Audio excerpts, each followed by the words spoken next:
Welcome everyone again to another video presentation. This is a scene that I have painted before, and I'm redoing this scene in the studio. As a matter of fact, we have coming up here the plein air study of this scene that I painted on site. That's what plein air means, of course. But I really liked what I was achieving a sense of in this little study here. So I wanted to give it a go on a larger scale. So the painting surface that I'm painting on, the sheet is 12 by 16, taped off it's an 11 by 15 inch image area. So I'm beginning with wetting down 3/4 of the page. The whole background of that scene there is going to be painted wet into wet for quite a while. So I'm really soaking down that paper well so that it stays nice and moist for me to work for some time with the paint wet into wet. This kind of became a rather slow process. There I'm wiping the excess water away from the edge so I run less of a chance of there being blossoms on the edge coming back. So I'm seeking to accomplish the sense of light and the sense of the planes of this particular scene in this studio painting. And it's a process, and boy, I've said that before, haven't I? Process. That's really what it is. Carefully working in the grays, staying wet into wet and subtly pushing them where I would like them to go. Now as the colors are laid down, they don't stay put, they do blend. I'm kind of depending on that blending process to do what it will and then to try and work with it as best I can. One thing I've learned a long time ago as an artist is that when you start a watercolor, it's just kind of a matter of managing the chaos until you get to the end. So perhaps that's a little of what is happening here. Going rather slow and easy here, laying out the light and shadow patterns that I wanted to have in my scene.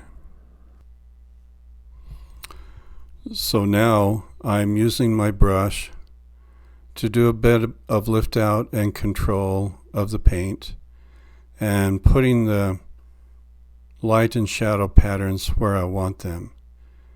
So once the color is on there, if it is still wet and still wet enough, you can do some manipulation of it if you are careful. And this is all a part of the wet into wet work, or the technique that the artist does. So here you see me dropping some water from the brush into the wet paint. Now I'm just going to let that dry, and it's going to allow some little blossoms, some little watermarks to occur. And for me that gives a good sense of the weather, just the weather happening on that day as I was there. So as this is in the distance, I'm having to be careful to make sure that things stay nice and soft and not too hard-edged as of yet. Now I'll work up to darker and stronger tones later on, but right now I'm going quite carefully. I'll lay down marks with a brush and then I will come back to them with another brush just full of water, and I will just modify that a bit, touching the edges, allowing some blending and softening edges to occur. Another thing that's happening is I'm working hard on those planes. I want to give a good sense of that aerial perspective that I need to have in the scene. You see this graphic here, it shows strong value contrast and strong colors in the foreground, and as we go into the distance they become more subtle and more toned down and grayed out. Well, that's what I'm trying to achieve a sense of in the painting itself. So that's the aspects of aerial perspective. In the graphic, you can see some linear perspective occurring, but of course, in my winter scene here, I don't have the luxury of working with that too much. All I have is subtlety of marks and cool to warm colors and value contrasts that I can work with as I overlap things. So I'm laying down the marks rather abstractly, having fun just doing that. I love mixing abstraction with representation. And that's what I'm doing here is I'm laying out these marks and then coming in and modifying them. I'm playing with abstraction. Yes, they look like they're on the side of a mountain. You look at the photo reference and you say, oh, those are the trees that he's painting. But it's also just a chance to just have fun playing with marks and creating textures that way. Of course, I talked about that a bit in the oil painting called, let's see, what was that? Saddle Ridge, that's right. I talked about that a bit in that video as well.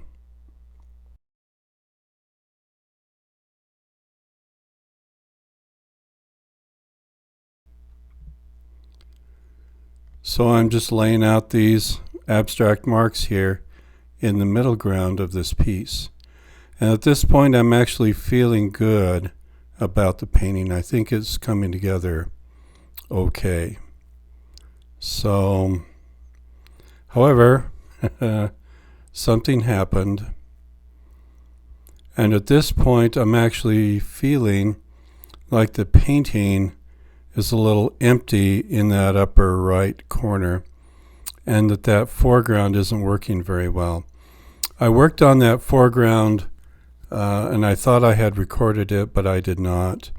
I'm still learning to be a better recorder of my videos, and now I'm really frustrated because I tried putting those darker clouds in to try and give a sense of the atmosphere in that scene, and I don't think I did a very good job of that. I think those darker clouds, the way they sit there, they feel more like a sore thumb. And so at this point, I'm trying some other things to try and save the painting. For example, I'm really laying in some darker colors, some darker patterns in those juniper and cedar patterns and pinyon patterns in order for them to be able to stand out well against those dark clouds that I put in. I totally wet that upper 3/4 section again with a spray bottle, and then I put a heavy pigmented color into it, and it spread, but it just didn't go well.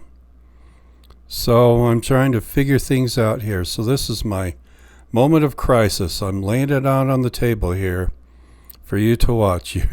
You're seeing it. I'm sweating it right now. And I thought it'd be okay to let you see the struggle and just let you know that as we do this, as we make art, we go through these challenges, and we're just, we're all human.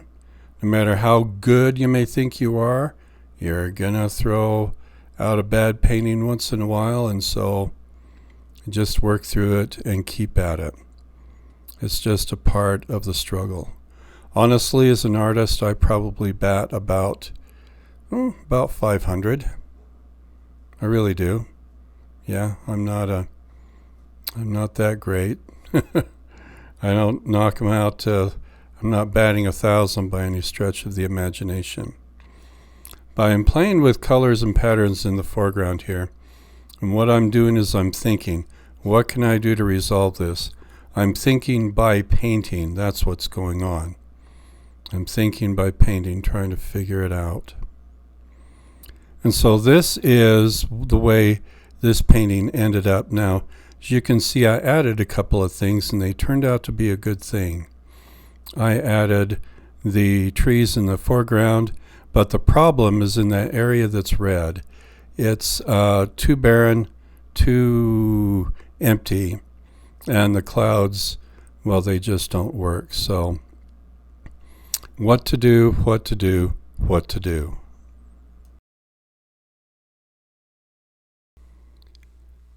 All right, so I just was figuring it out, trying to solve problems, and did the best I could with this effort. So what next?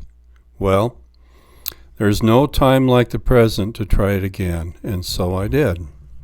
I gave it another go, and there's where I felt a little more successful and like I resolved some problems that I was having before. And here's the final piece of this process. Took a third time to do it.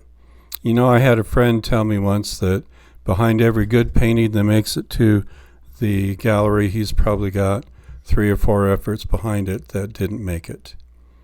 And so as you paint, it's a learning process. You're really learning how to paint that particular thing. And that's what was happening here. So I hope that this has been good and even educational for you to watch. No music this time, just me droning on the whole video. I hope it was worth it. Well, thank you for watching. Thank you for listening. Please leave your comments in the comment section. Hit like and share with others. And I'll see you in the next video. Take care.